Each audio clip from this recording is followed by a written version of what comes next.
Latise, thank you for taking time with us to learn so much more about your book and about what your thought process and your creativity.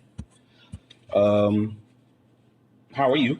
I am doing wonderful. Thank you so much for having me. I'm excited about it. Well, wonderful. We definitely appreciate it because we've got a chance to hear so much about what you do and all the accolades, and it's been a blessing to hear about it. One of the things we wanted to ask, though, is it seems like redefining relationships through your writing. Share with us how, I guess, how our readers can gain that through your writings. What was your process? The process for me seriously came about. I'd written a book 20 years ago when I was, fresh out of college. I was in my 20s basically. And it was about 7 college students and how they interact with their, each other and all of that. It was just good reading, but it did not have any life substance to it. And so for me, I didn't want to put anything out. I'm not going to say at the time I didn't want to put it out. I just think that God understood that you haven't lived enough. And what I have for you is going to be a lot more positively impactful on people than just writing something for somebody to read for entertainment. So with the Chronicles trilogy, it came about through a journey of celibacy, honestly. I was celibate for almost 5 years. And I had been in this situation where, I'd been in a relationship, in 2 relationships that were very difficult ones. They were quite, I won't say tumultuous. One, I will say this, if it had not been for those 2 relationships, there would be no Chronicles trilogy. And I say that all the time. And what happened for me in those relationships was every single time God reminded me that at the end of the day, you have to listen to me. You have to allow me to guide you. And I promise you, I know the desires of your heart and I've got you. And so it was very important for me to just kind of disconnect from that physical aspect of relationships, because I think that especially for women, we are emotional creatures. We intake literally, and so and that person, believe it or not, becomes a part of your spiritual being. And we need to be very, very careful about who we enter into those types of relationships with.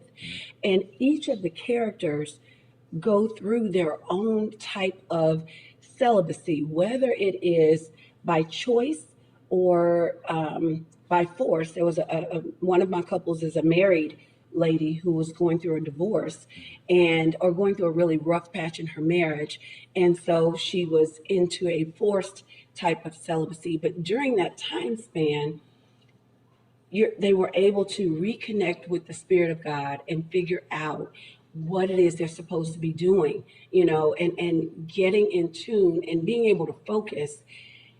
I tell you what was funny for me was I went on a lot of first dates, especially when people would find out that I'm celibate. They're like, okay, I'm buy her a $200 dinner and ain't nothing happening after that.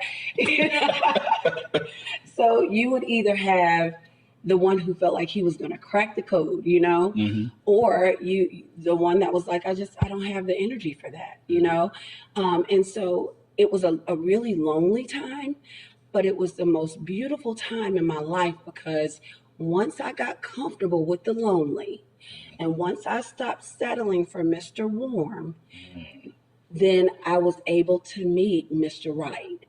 And so, and when I got comfortable and said, okay, God, if I'm not supposed to be with anybody, that works for me. I'm serving you. I'm doing your will. I'm raising my babies. I'm doing what I need to do. Wasn't looking. This person that I'm involved with now is completely different from, he's a blue collar guy. He's, just completely different from what I looked at and thought was important before. I've never felt more safe with the individual in all of my life. He is the most consistent man I've ever experienced in my life. And I'll say this, there's a chapter in my second book called Consistently Inconsistent. And it's about a combination, a culmination of men that the only consistent part about them is their inconsistency. And so when I start to talk to women about that, that resonated. I mean, you just would not believe. I was talking to my regional manager today, and we were talking about some different things, and she was like, "Oh, he's so inconsistent. That's the thing." And I said, and she happens to be Caucasian. I said, April, I wrote a chapter called Consistently Inconsistent. If you don't read any of my books, I would like for you to read that chapter because I think it will help you, because at that point you understand he's consistently inconsistent, but God is consistent always. There is nothing that changes about the love that God has for you, and once you start to tap into that and really believe that, your life changes in a way that you can't imagine. And that's exactly what's happened for me. The books came about during that time, and it just went from there. So, Consistently inconsistent. Gotta remember that one. Definitely gotta remember that one. Okay. When readers come and talk to you about what they found within the pages of your writings, there's a lot of joy, there's a lot of acceptance, there's a lot of self-realization. absolutely. And of course mixed with a lot of other feelings. What do you get from that, or what do you take from that, being that you were the author that has, in a sense, orchestrated it? From the beginning, I just wanted to be the vessel, okay? Because I believe that in some way we're all broken, right? And so I refer to myself as a broken vessel all the time. And sometimes I would say, God, are you sure? I got some stuff going on. So why would you want to use me in this way? But when I was able to write this, because a lot of this stuff, Carrie, I wrote about, I can tell you I had never been a drug addict. One of my characters is addicted to pain medicine, never been a drug addict, but I had been addicted to a man before. So I could kind of relate in that way. But God gave me this stuff and allowed me to write it in such a way like I had experienced it. And so when people come to me and say, how did you know I was going through this particular thing? First of all, I'm always very, very humble. I usually tear up a lot of the time because I know that this is such a God thing. It has absolutely nothing to do with Latise, except I was the vessel that he chose to utilize to get the word out. Yeah. And so I like when readers say to me, your stuff is so real. It feels like, how did you know about this particular thing? Or it felt like you had talked to somebody who knew me. I just want the work to help you navigate through real life situations. There's a chapter called Proverbs 4:23, and it is guard your heart, for it is the wellspring of life, right? Before I started writing, I had no idea about Proverbs 4:23. Didn't know it was in the Bible, okay? I started writing this particular chapter about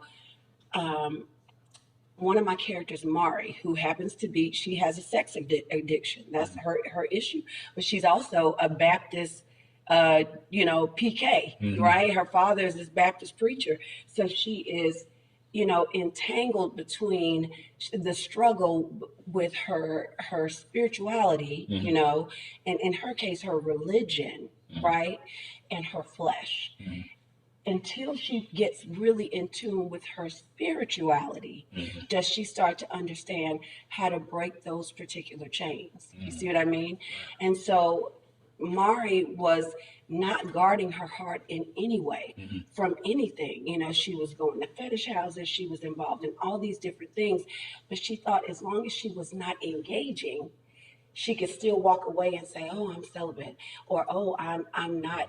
I didn't participate, so I'm still okay." And so, but what she didn't understand was she was not guarding her heart. And if your heart is the wellspring of life, if that's what God sees when He sees you, then guess what? Everything that you're bringing into you through that mechanism is, pumping throughout your entire being.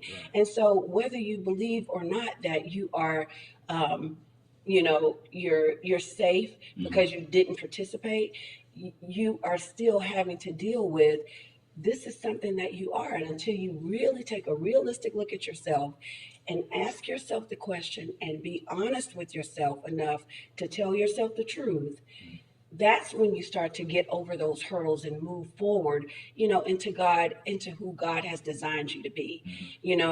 There's some real transparency in those books. There's some things that are actual things that happen to me or people that I know. And so if a woman or a man reads them and they start to cry, it's probably because I was in tears when I was writing it. Or if they laugh out loud, I was probably cracking up in my room at 3 o'clock in the morning, writing this particular, and because I believe it was such a spirit-led thing, that's why I think it connects with people in that way. And I think I went off on a tangent, but I don't know. No, that was right there because, and it's so weird because it leads into the next question that, of course, my own personal question that I was concerned. Now you kind of alluded to it, but I'm gonna have to go into it. Okay. So, as a man reading it, what can I take away from it? You can learn a whole lot about how we actually think, especially in the first book, because the first book is the introduction to the characters, the three main characters, Mari, Twyla, and Fab. And so, at first, when men read the book, they're like, "Oh, you beat us up. You got us." But I'm like, no, you have to understand that these women have these interactions and you have to be introduced to them to understand how they begin to develop and grow, So in the second book, you're able to really see the interactions with the male characters. You'll even see that in the covers, because on the second book cover, the male characters are very, very present, like right there, right along with the women. And you get to see those men and how they interact with each other. That research was fabulous. Being able to call some of my male friends and say, "Okay, would you really say it like this?" Right. Tell me how you actually think. Being in the barber shop when I would have to take my son to get a haircut because, his dad never took him to get a haircut. I always had to, or my brothers, but usually it was me.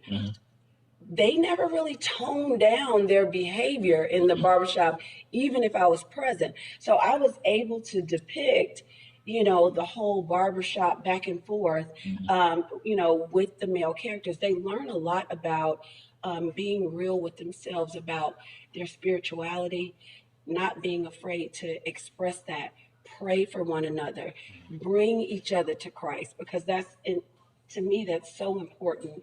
My male characters attend church, they pray with one another, they pray for each other. They are constantly, I have some that are wayward. I have one that he's Mari's counterpart.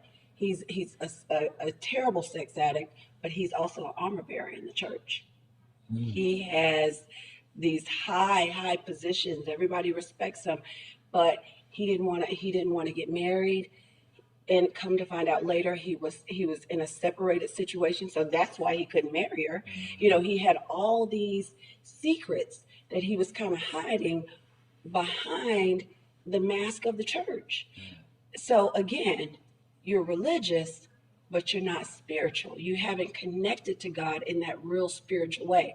That is very intimate and very different for all of us. True. You see what I mean? And so, and at the end of the day, my male readers will learn That yes, we are complex creatures, but we're also really, really simple. You know, consistency is huge for us, and that's a theme throughout the books. We just want to know that we can trust and believe what you say, and we want to be able to feel safe with you. And if you are that man, we'll go live with you in a cardboard box under a bridge because we trust you in that way. Okay. You see what I mean? Right. But they'll also start to, I think, even open up about being okay to be emotional. Allowing yourself to be okay with being spiritual and connecting with other brothers in that way. You'll learn that women really do want someone to be the head. We're okay with that, but we're not going to follow fools. You see what I mean? Women, the type of women that I'm writing about really resemble people that I know. However, it's helped every type of woman. I've recommended it for young girls, 17, 18, 19, 20 years old, because guess what? You can read these books and not bump your head on the same rock that, we did, because it'll help you through some things. But you're 65, you can read it and go, girl, I went through that. I saw this man, blah, blah, blah, blah, blah. So there is something in it for every single individual, I believe. Do I think that, the whole world is going to read my book? No. Omar Tyree was really great in breaking that down for me because I was able to mentor with him for a short period of time. But he said to me, first, you got to understand that the whole world's not going to read your stuff. And then when you figure that out and then get over yourself, because the whole world's not going to read it, Right. Then you can get real with, what are you trying to convey to the audience that you do reach, And so that was the absolute best advice he could have, given me. In the whole time that we worked together, that was the thing that I took away and was most important. But, even with some of the guys that read it initially and said, I don't know, I'll get the second one for my wife, but I'm like, no. Get the second one and read it. It'll make you, and then, they'll come back and say, wow. The male readers that I know, they've actually contacted me and said, we love it. You know what I mean? Because of this, and this. But there are obviously people that have read the books that I have no idea who they are. I'll get an inbox from in your Facebook Messenger that you have to go search for the message if you're not friends with the person, or an email or a contact from my website, just saying things like, wow, how did you know, or this is so helpful, or can I introduce this to my my church family? There are lots of church organizations that have kind of gotten it and read it in their circles, their not Bible studies, but their book circles and all and such. So, and I've been able to go back and discuss, what I was thinking when I was writing a lot of it. So that's been really cool. But honestly, I would say more than anything else, read it to see what you can glean from the characters so that you can help better your relationship with the person that you're with. You see what I mean? Or even give advice to someone in a particular situation, because it's some real life stuff in there. So yeah. That's good. That's good to know that we were included in this. Absolutely. Maybe started out a little bit rough, you say, but still included. With all that being said, and the work that you've put into the books, the research that you've done, the mentorship that you just mentioned, could we see you, not just a book tour, but more of a tour really speaking and reaching out to men and women, encouraging and lifting them spiritually? Could we see that next in several years? Absolutely. I think that is, I think that's where all this is going, honestly. Things are just lining up in such a way. And I don't know that I ever saw that, but I did something called the Living Room Chronicles this past year, where we discussed topics, about the books, well, topics in the books, but we went on further into talking about forgiveness. And the third book has a lot of stuff in there that the characters find out that maybe their family had been keeping secrets and they had to forgive. And we pose the question, do we really forgive? Can we forget what has happened? And how do we navigate, in unforgiveness? One of the most powerful things that I've ever had happen to me, we were in the very last Living Room Chronicles. And I'm telling you, we were at Blue Notes in the Blue Room. And Susan Flowers happened to come that day. Susan Flowers. She just happened to come, and she said, "I just want to see because I've heard a lot about it." Well, we had people stand up and start talking about the things that they had gone through in their lives, molestation, rape.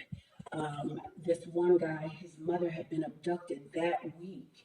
And he was like, how am I going to forgive this person who's done this to my mother? It was mind blowing. We prayed. Now we're in a secular environment, and God moved even in that place. That's how I know that everything I've written in there, God can move in a mosque. God can move in a lounge. He can move anywhere. You just got to be open to hearing the still small voice and making sure that you stay in tune with it. And so doing the Living Room Chronicles, it really kind of opened up a door to show me that, people listen to me for one. And I think that's something that I've known that all my life, honestly. I've never been afraid to speak, or be in front of people. And I also knew that it was either a power that you use for good or for evil. Okay. Very charismatic people have a way of swaying. Case in point, Donald Trump and all the things that we're encountering now. His charisma, I think, was able to sway a part of America that might not be the best. You see what I mean? But there was a type of charisma that people bought into, just like people bought into the charisma of Barack Obama, right? So I learned early on that I could either use it for people to really, to do what God would have me do or persuade people in the wrong way. And I can tell you in college, I probably wasn't the nicest person. Do you see what I mean? Seriously. I was very self-centered, very, all about me, kind of thing. I got pregnant my senior year of college, and that was God's way of saying, it ain't never been about you in the first place. Wow. You see what I mean? Changed my life completely to the point where this humble spirit that I now have in terms of being thankful and grateful for every for everything, because I understand at the end of the day, like I told you before we started even taping, if you're not kingdom building, you're not doing what you're designed to do. If you're a person of faith, you're supposed to be building the kingdom. That's right. And so you have to be humble first before you can get to that part. And so this person that people tend to gravitate to when they listen to what I say, I understand that I have to carry myself a certain way. I have to speak life over everything and everybody because that is my responsibility. That's what I've been gifted with. And so, yes, I think that at some point, God will take this in a direction where I'll be doing this for a lot of people. So we'll just see. All right. That's all right. Yeah. Closing thoughts.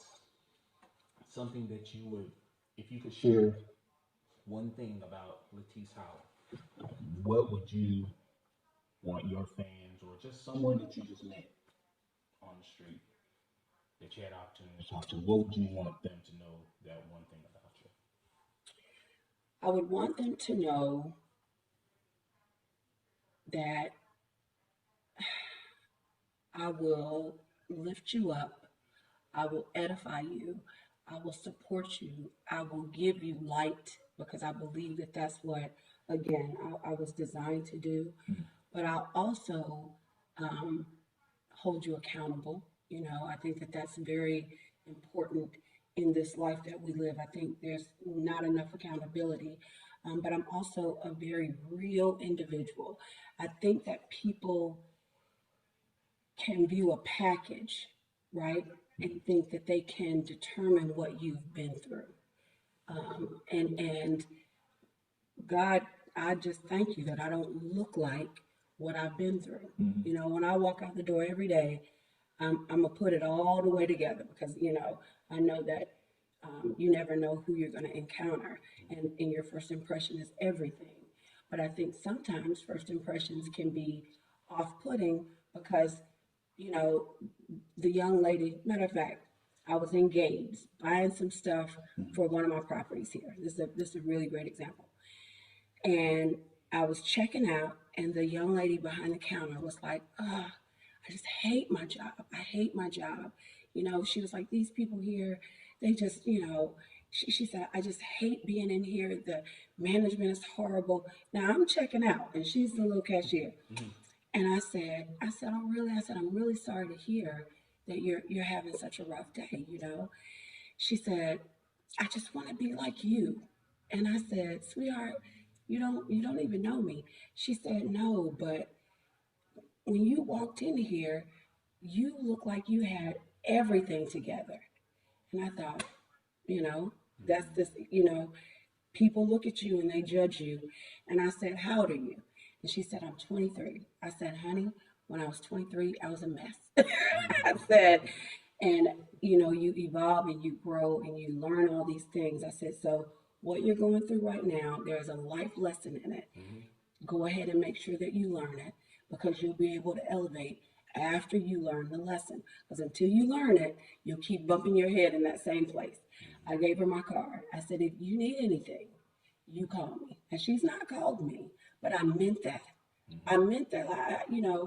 If I can help you in any way get to the next level of your life, I would be more than happy to do it. And the last thought that I want to say to your readers, and this is what I say to everybody. I started this book journey 20 years ago, yes, but when I was 42 and I'm 45 now, I started this whole Chronicles trilogy thing. And I will say to people, don't allow anything to stop you from doing the thing that you were designed to do. Don't let your age, don't let your children, because I'm a single mother of three children, don't let your work life. I work full time, and yes, I worked full time when I wrote these books. You know, Nothing, your education or your lack of education, don't let it stop you from doing the thing that you're designed to do, because the only thing that's stopping you is the fear of what if I fail. And even if you do, there's a lesson in that, and you can pick it up and move on to the next thing and tweak it and then be successful the next time you try. But don't let anything stop you from doing that, because if you never do it, you never know. I've met some amazing people that I used to have up on my wall as a teenager, who have my work. And, I converse with, and I'm like, what in the world? But, I've been able to do that in such a short period of time. You never know until you step out there on faith and you actually do it. That's all right. That's some good words that you added. Well, we thank you for that interview, Carrie Diggsby, Latise Howie, Urban Times Magazine. Signing off. Be blessed.